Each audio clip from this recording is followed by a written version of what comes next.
Ethnic Armenians flee Nagorno-Karabakh villages as transfer of power deadline looms.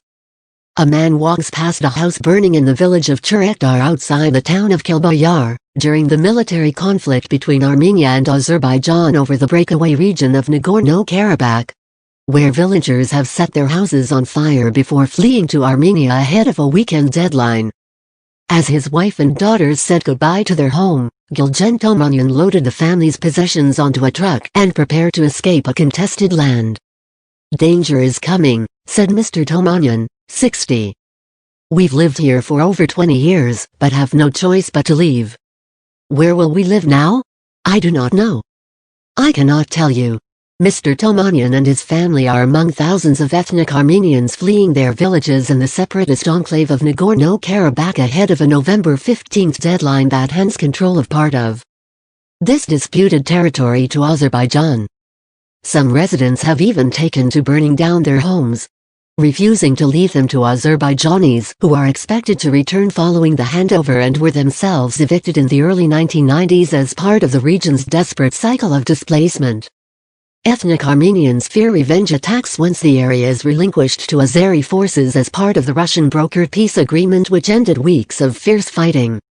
Thousands have been killed around the unrecognized republic, which falls within Azerbaijan's borders but broke away from Azerbaijani control in the 1990s. The ceasefire deal stipulates that the Kalbajar district and several other areas in Nagorno-Karabakh must be ceded back to Azerbaijan. In village after village, civilians have been piling their vehicles with luggage, furniture and appliances. One car was loaded with sofas, another with a washing machine and toilet bowl. Some were seen stripping tin sheets from their roofs, while others removed flooring and window panes before their hurried departure. "They're kicking us out, and we barely have time to pack up and leave," said Antara Melikan, a grandmother in her 60s. She broke into tears as her husband Grisha loaded a van, this time without the help of their son who was killed a few weeks ago on the battlefront. "How can I stay here alongside Azerbaijani people? We could never live together. Never. If we stay, we're going to be slaughtered," Grisha added. "So what's the point in staying?" Bystanders use smartphones to record images of a house burning in the village of Charektar outside the town of Kalbajar on November 14, 2020. During the military conflict between Armenia and Azerbaijan over the breakaway region of Nagorno-Karabakh. Villagers in Nagorno-Karabakh set their houses on. Their daughter-in-law, Eni Melikan, 29, looked on from the roadside. "This is our land, our ancestral land," she said, holding back tears. "I hope one day we can return, but for now we can't." Set against the backdrop of dark peaks, the small town of Kalbajar still lies partly in ruins from battles that took place here in the First Nagorno-Karabakh War almost 30 years ago. Since 1993, Armenian separatist leaders have held the wider district after tens of thousands of Azerbaijanis were forced from their homes, taking refuge in other parts of the country. Houses here have again been hit by fresh artillery strikes in recent weeks. Among the latest round of refugees is Alexander Bagian, a builder in his 50s with 3 children. He came here after fleeing the Azerbaijani capital, Baku, when Armenians living there faced persecution.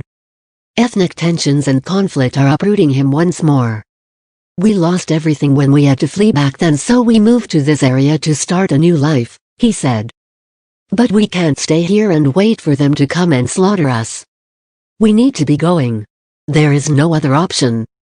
Mr. Bagian plans to move in with relatives temporarily in Armenia. Beyond that, his family's fate is uncertain. "We have no faith that we'll be able to return here. No one here knows what the future holds." In the valley below, dozens of men had taken to the slopes to cut down as many trees as possible to sell for timber, before they too would leave for good.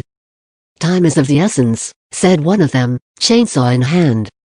"We're cutting down these trees to sell the wood before the Azeris arrive. This is our last opportunity to make some money." Several miles away, soldiers and families gathered outside the Dadivank Monastery. See below, a millennium-old complex nestled into a rugged mountain gorge. Armenians visit the 12th–13th century Orthodox Dadivank Monastery on the outskirts of Kalbajar, the separatist region of Nagorno-Karabakh, on Friday, November 13, 2020. Under an agreement ending weeks of intense fighting over the Nagorno-Karabakh region, some Armenian-held territories, such as this area adjacent to the region, are passing to Azerbaijan. AP Photo Sergei Grits AP PhotoMore. Dating back to the 9th century, the Highland Church was built at the heart of a restive region, fought over by rival empires for centuries. Now it too will fall into Azeri hands. Faces etched with sadness, scores of visitors had come to say goodbye to the sacred site before the territory's handover cuts off access. Wearing black gowns and a silver crucifix, the head priest met with members of his congregation and hugged them farewell. Dadivank is the pearl for Armenians, said Father Hovhans, a former army chaplain, who recently posed for a photograph posted by the Armenian government while holding a cross and assault rifle. Is the world blind to what is happening here? Only God knows if my life is in danger. I will stay with my parish and with my people.